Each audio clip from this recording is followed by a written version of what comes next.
Here we go.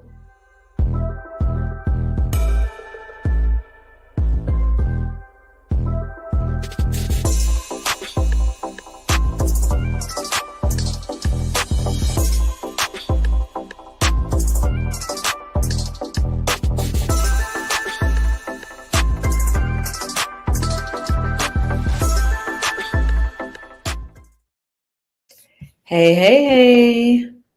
What's going on, Dr. Tiff? Not much, just another Tuesday. Coach Val, how are you? I'm doing pretty good. How about you? I'm doing well. For everybody joining us tonight, go ahead and share.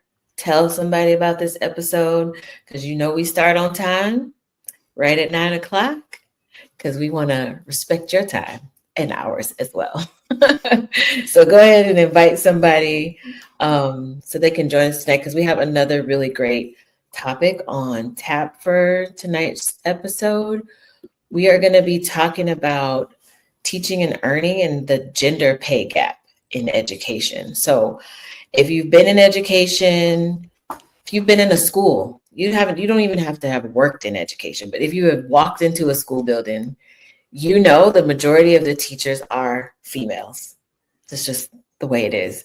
You may see more males in the position of like assistant principal or principal, but for the most part, it's overwhelmingly female. And as we were talking about that, it got us to thinking, why is that? Why do we not see a lot of males in the classroom? And my brother is a middle school PE teacher and coaches sports at the school. And I told him like a Black male in the school is even more rare than males in the school. Like it's very rare. So we just wanted to dig into that a little bit tonight. I know, Val, you were telling me about some Black male teachers that you've even seen on social media, kind of just shining a light on, themselves. I know, especially in the elementary schools, not really a thing to see a lot of male teachers there. But this one you were telling me about was Spencer Russell, and he was a lower grade teacher, right? Like elementary school age. Yeah, definitely. He on socials is Toddlers Can Read. And what's really cool about him is that he kind of specializes in teaching very young kids. Like when we say toddlers, we're talking about 2, 3, up to 4 years old. And he actually started this company that seems to be very successful. I've looked at some of their products and things, thought about, getting it for my tutoring business to help some kids read.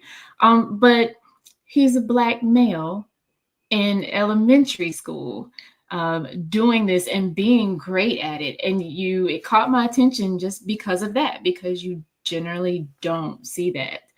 And then once I saw him, of course, you know what the algorithm's going to do. So I started seeing a second Black male, and this guy's name is Eugene Banks. On social media, he's Young Black Scholar Book, and he specialized in elementary, but I think currently he's teaching like upper elementary, and most of his stuff is math content. So you know why I liked it, because I'm trying to see how he's teaching the math. But he is passionate about ensuring that all kids have like a rigorous and standards-based aligned curriculum, and also helping them mature and be emotionally intelligent all at the same time. So, two Black men in education, early childhood education, who are killing the game. And it poses the question, why are there not more? Right. So in our research for our episode tonight, we came across an article from the Wall Street Journal, and it was titled a pay penalty is keeping men out of classrooms. Male teachers can help struggling boys, but few men choose to go into teaching. And so as we were reading through the article, it really highlighted that there are a generation of boys that are growing up in schools with very few male role models in the classrooms. And so if we look at, just our own experience in schools, and then you look into the research, boys are more likely than girls to be seen as having discipline problems in school, falling behind. There's an over-identification of young boys, particularly young Black boys, as having emotional and behavioral disturbance disorders and being placed in specialized classrooms. And so there was research out there that suggested that boys would benefit more from male teachers. Just, that representation is huge. You see yourself in someone, and so then it can create a better learning environment for them. It can decrease some of the disruptions that may happen in the classroom as well. And I thought that was a really good point, because we have a lot of focus right now on, girl power and empowering our girls and helping them feel seen, everything.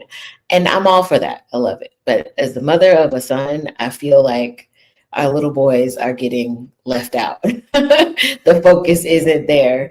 And so when we talk about the pay penalty, this article, and we'll go into it in a little bit more detail, it really just talked about the fact that men are in education because the pay cannot support a family. So if you are the breadwinner for your family, the pay that teachers get, especially right out of college, is not one that could support, buying your first home, maybe getting married, starting a family. And so men shift, if they even enter the education field, they shift out of the teaching maybe into more administration, superintendent, all those roles, because those have a higher salary, and then they're able to, take care of their families more, which I thought was really, really interesting. And it kind of makes sense, right? Absolutely makes sense. Because our society is set up that way. In general, you look to a man to be the breadwinner, and you look for, if he has a wife, the wife is kind of just like supplemental income, or they may have a household set up where there's only one income. The wife wants to stay at home. She wants to homeschool the kids, and all of that is perfectly fine. It's just like one thing that the article mentioned was a comparison of the typical college educated man coming out and what they make versus a teacher. And so the college person, non-teacher, is an average of $95,000. And this was last year. This was in 2023.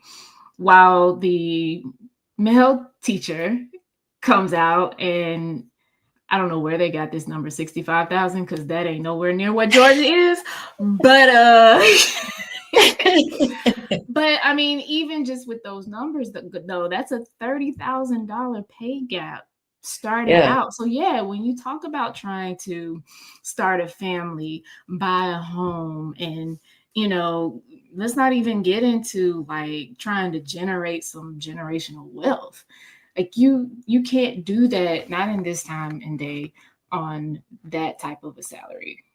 Yeah, I think that's a really good statistic there, that a typical college educated man that comes out of college, maybe he goes into some other field other than teaching, that there's a $30,000 pay gap between that man and a man that goes into teaching. So if you wanted to have a life where you can, get the things that you want, the things that you need, what path would you take out of school? I know when I was looking for my profession, I looked to see what the salary was for a speech language pathologist. I have an aunt who's a speech therapist. So I had people that I knew in the field, but that was one of my questions. I want to make sure I choose a degree in a field that's going to lead me to a career where I can make decent money. And any person who looks at a teaching salary, we know, we've said on here many times, like, teachers don't go into education for the money. Like that's not their number one concern. They want to pour in to students. They want to help them learn, grow, all those great things. It's not for the money. So if as a woman, you might be able to lean into your passion a little bit more. Maybe, like you said, you're in a couple, in a partnership, and your income is supplemental. Maybe you're in education because you want to be on the same school schedule as your kids with breaks and things like that. But if you are the breadwinner for the house, that is a significant difference in pay that could very well make you look for a different career path.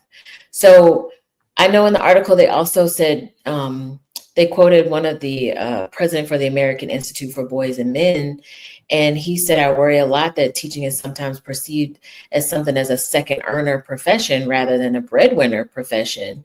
And that is very true, because it's hard. I mean, think about what you were making right when you came out of college as a teacher, Val. And sorry, I had to take a breath on that one. And then imagine if you were ready to get married, you were at that time ready to start a family. Would you have been able to successfully do that on that salary? Absolutely not. I remember when I did first start teaching, and then I had my oldest kid, and I was a single mom at the time, and I knew I wasn't getting paid much. So I was like, oh, now I can go and get like some government assistance. And so I take my, my little self, naive, green self. I didn't grow up on any kind of government assistance, so I have no idea. I go to the line, and the lady asked me what I do. I said, I'm a teacher. And she really kind of looked, I felt like she wanted to laugh at me for being in the line. And she was like, you don't qualify. You make too much. And so I am stuck because I'm like, how? Because I'm barely able to like save anything at the end of the month, all my expenses. And now I have a kid who I also have to provide for. How are you telling me this? So like, it's sad because it's just enough to be above that poverty line, financial poverty line, but it's not enough to pursue the quote unquote American dream. Yeah. That's very interesting. And so imagine being in our society where males are looked at to lead the household, to be the one to bring in a higher salary. And would you encourage your son to go into teaching? Anybody watching, would you encourage your nephews to go into education? I don't know that you would, the way that sometimes women might encourage their girls to, hey, you should major in education. It's so great. You'll pour into these kids. And they interviewed a couple of teachers in this article. One of them said, being a male teacher does kind of allow him to deepen his connection with his male students. And he thinks that he is successful with his male students because he doesn't write them off as rambunctious or hyperactive. He sees them as these little humans who are developing all of their skills, their social, emotional, communication, academic, cognitive skills. They just are expressing their needs a little bit differently than girls. But he said he doesn't plan to stick with it. He doesn't plan to stick with teaching. He wants to become a school principal and have a bigger impact on students and earn a higher salary. So that led me to think, like, he wants to have this impact as a principal, but can males in leadership roles have the same type of impact on male students as male teachers? Because now they don't see you day to day.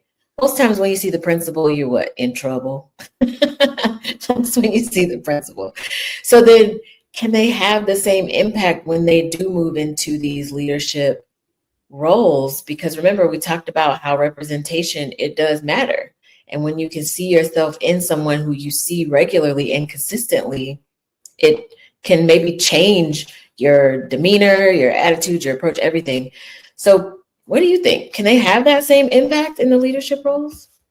I think it takes a very special, gifted, passionate male educator to be able to transition into a leadership position and also still have that impact. When you transition into leadership, like, people got to understand it's a sometimes it's glorified, but it's a whole new different set of responsibilities. And so that can oftentimes like consume the person, not just males, but anybody. You get consumed by those things. And like you said, most of the time, that first step that you take in leadership in education is an assistant principal role. You are in charge of discipline. So now those kids are coming to you because they're in trouble. And so you have to be a disciplinarian in a way that when you were in the classroom, it wasn't quite like that. So to answer the question, I think it can happen, but I think it's rare because it takes having a certain set of qualities and characteristics in that person to do that. Now, I know some males who have gone into leadership and they've created an environment. I used to work with someone, and he created what was called a breakfast club. And so he would take certain students and meet with them in the morning, like on every week on a Friday, give them breakfast. I came along, and that was a time to just let them air out some stuff and then also like pour into them. And so they had that relationship with that leader. But when we talk about, like, a whole school or, a classroom where you literally saw them every day, it's still going to be different. Definitely. And they referenced a 2006 study that found male teachers were less likely to see boys as disruptive. So then if you have the female teacher in the classroom who sees a behavior as disruptive, they send the kid to the principal's office. The principal is the male. The male talks with the kid. Perhaps their perception is different on that disruptive behavior. And then they send the kids back to class. We talked about that here before, how administration and behavior, it just doesn't mix, because you send them to the office, they talk for a little bit, and then they send the kids right back. And there's really no change seen in behavior. This might be one explanation for that. But there was a 2017 paper, the article talked about, that showed that students had more positive perceptions of their teachers when they shared gender. And a few studies also linked male teachers to improved learning among boys, though others haven't found such a clear connection. So there's some research there. I wonder how we can capture this by talking to our students, or even our kids, because when you sign your kid up for sports, with whatever the sport is, you maybe are looking for a coach of the same gender, right? The same gender as your child. Why?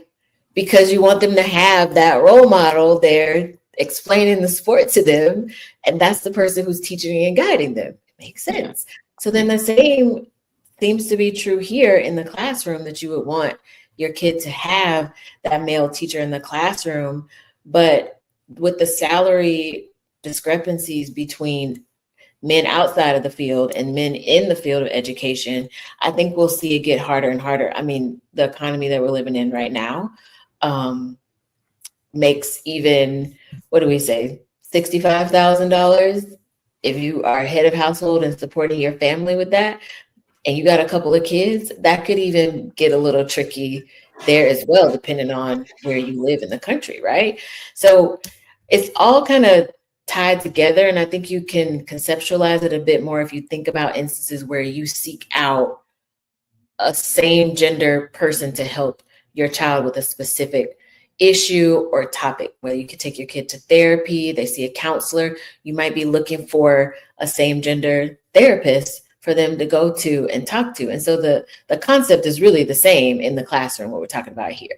Do you know what I mean?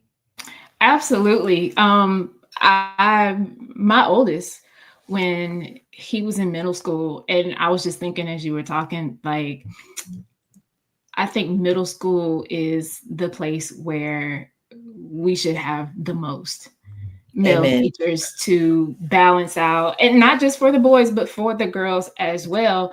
But as we know, middle school is the age where they are just starting to decide, this is who I am, this is what I stand for, these are the things that I think, these are the things that I like, and their hormones are doing this. So they can't make that decision. It's true. Like, I am really glad that I got a chance to spend some time in middle school to have that experience. But when they say they'll come in crying in the morning, they will be overjoyed by lunchtime, and then they'll drop like by the end. Like, that roller coaster happens.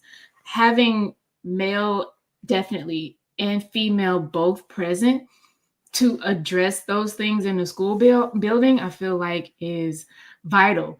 But my son had a set of teachers in one of the grades in middle school where he had problems with the female teachers that he never had with the male teachers, that he had them all at the same time. They were on the same team. And so when we would go into these meetings, me and his dad, to address a behavior issue, we're meeting with all the teachers, and the ladies would say what they had to say, and they were trying to say that he was disrespectful and stuff. And then we say, okay, male teachers, what is your experience? Oh, we don't have any of those problems with Parker in our class. And me being, with an education background, like, I could see why, and I could understand. I've dealt with boys in my classes where, as a good teacher, you have to realize that they are going to be different.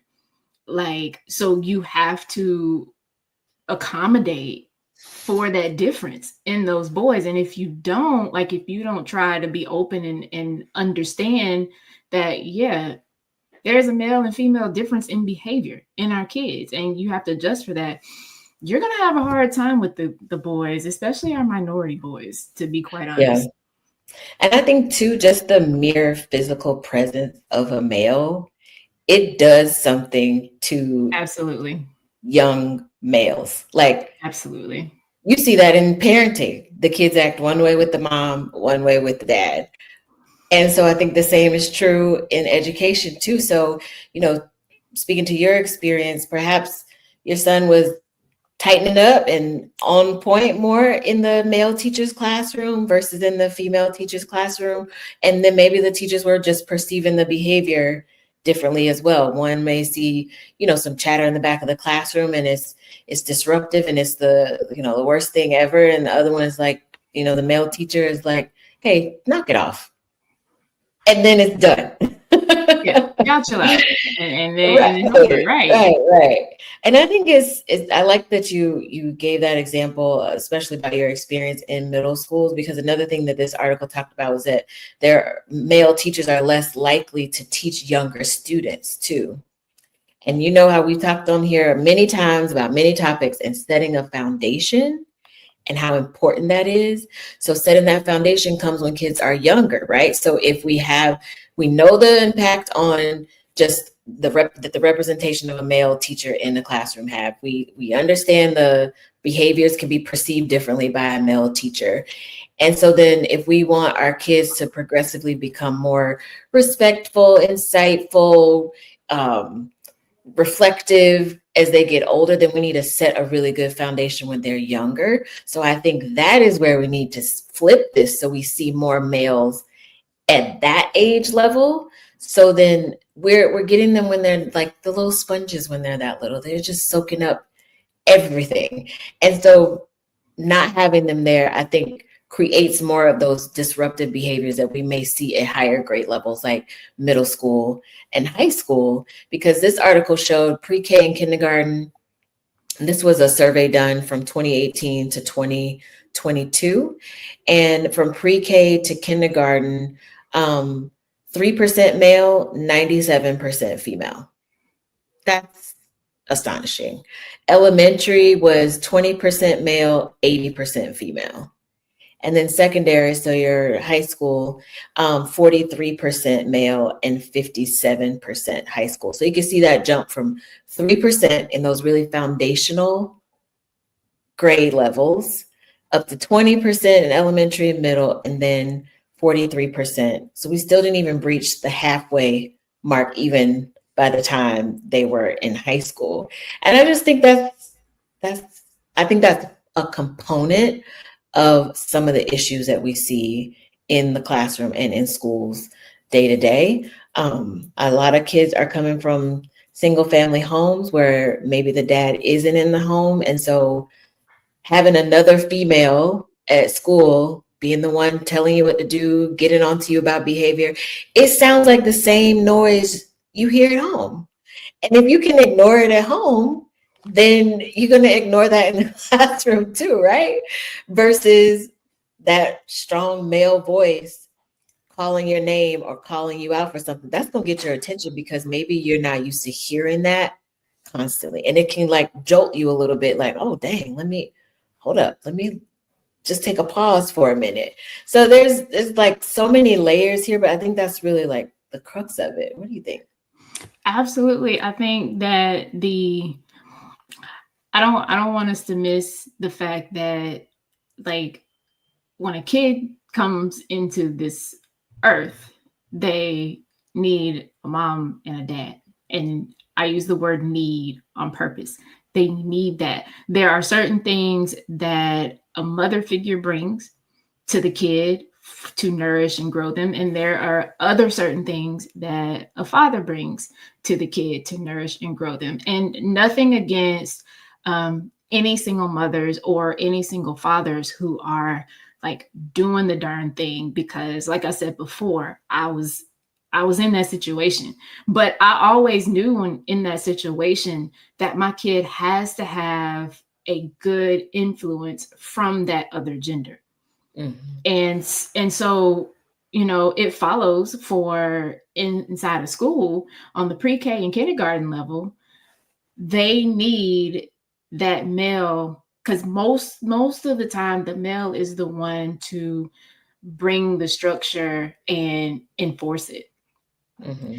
And so even though we can, like you said, their voice, I believe, is just set up to be that way automatically in most cases. So those pre-K and those kindergartners also need that as they're growing up as well. And when they don't get it, like you said, if all they hear is the female all the time at school and at home, like they're missing out developmentally. Mm-hmm. They're missing out. And so, like, you know, there's a push for mentor programs and big brothers and big sister programs. They're matching a young male kid to an older male, like on purpose for that reason. Once they get like that second one that was like 20% are male, that included upper elementary, I'm sure, and it also included middle school. And so, like I said, this is where they are. I read something one time, some research, a statistic that said by ages 7 to 10, like that's when a kid sets their mindset on the world. And so it's critical for a kid to have, again, both sides pouring into them about principles and values and characteristics and beliefs that they need to have to be successful as they get older. So by the time they get to high school, now they can focus. Okay, I believe this, so I can focus on what class do I need to take? What goals do I need to make for myself? Like all of that is related. Definitely. I think that's a big call out for any male educators that might be watching or listening, or if you have family members who are males in education, maybe they're in the classroom, maybe they're in leadership, like a big call out to them, just reminding them of what their sheer presence, just their physical presence means in that school and in that classroom. And if you have male family members in education that have moved on from the classroom and now are in leadership, just reminding them of the importance of not just connecting with students when they get sent to the principal's office because it is something wrong, but having those frequent and consistent touch points with them throughout the school year. And yes, building relationships with them can be helpful. Some kids need that relationship building before they can develop trust with you and, you know, really receive what you might be telling them. But sometimes it can just be a word dropped in their spirit that creates a ripple effect that you may never know. So pouring into them doesn't have to be this long sit down, let's have a conversation about it. It could really just be, hey man, you know you're better than that, right? You know you're better than the choices you're making. And then leaving it at that. And that's it. And maybe that's something you say to them once. Maybe that's something you remind them of a couple of times. But having that male figure speaking to a male student, you don't need to use as many words as maybe a female teacher might be compelled to use to talk to them. But you can really just drop a little bit in their spirit and keep it moving. So really think about the power that just your physical presence has in the schools. And parents, if you have a male teacher for one of your students, just reminding them, the parent reminding the teacher, like, thank you so much. Just you being here in the classroom has an impact that maybe we don't see this school year. Maybe we don't see in this moment, but we've all been touched by things that we in the moment didn't realize, but later down the line, we reflect back and like, oh my gosh, I guess that did have an impact. I guess I was listening. And so it might not show, the benefits right in the moment, but it may come later. So just reaching out and reminding our male educators that they are needed in schools, they are needed in classrooms. And then, anybody listening who controls what we pay teachers, they need more money. Gotta pay people more. And that's across the board because there's a pay gap between male and female teachers as well. So let's pay our teachers, what they are worth, because they're definitely undervalued right now. That's a longer term goal, right? But something you can do in this moment as a parent or as a family member who has a male teacher in the schools, is remind them of the impact that their physical presence has. And I think that's super important. Absolutely. All right. Well, that's our episode for tonight. Be sure to share this episode. You can listen on Apple Podcasts and Spotify. Just search up Tuesday Talks, and we will see you again next Tuesday. Have a good night. Bye, you guys.